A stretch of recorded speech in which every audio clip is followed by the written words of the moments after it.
son gelişim kardeş, son görüşümdür. Bugün son gelişim dostum, son görüşümdür.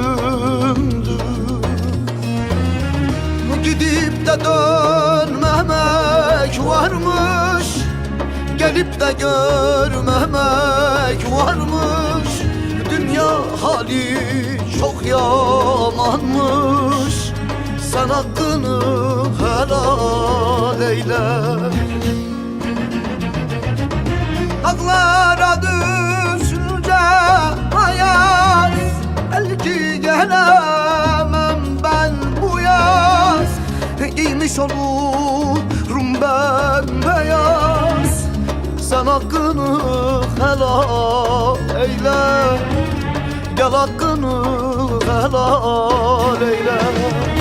Dağlara düşünce hayal, belki gelemem ben bu yaz.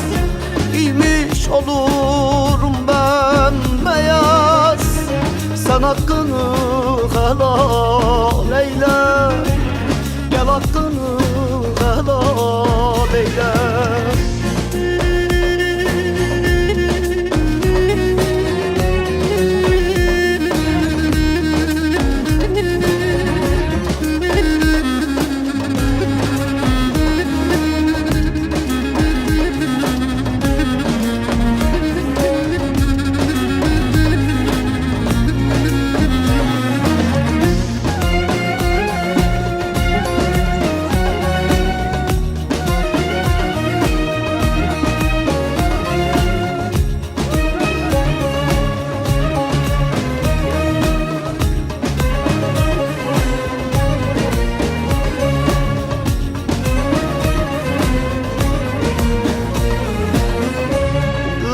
Son gelişim kardeş, son görüşümdür.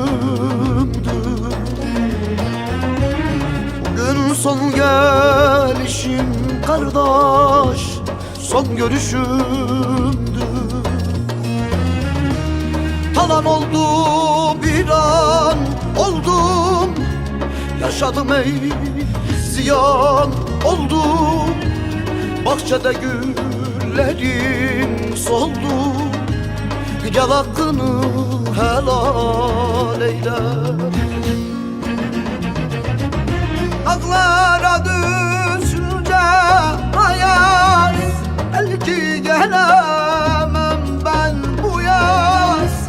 Giymiş olurum ben beyaz, sen hakkını helal eyle.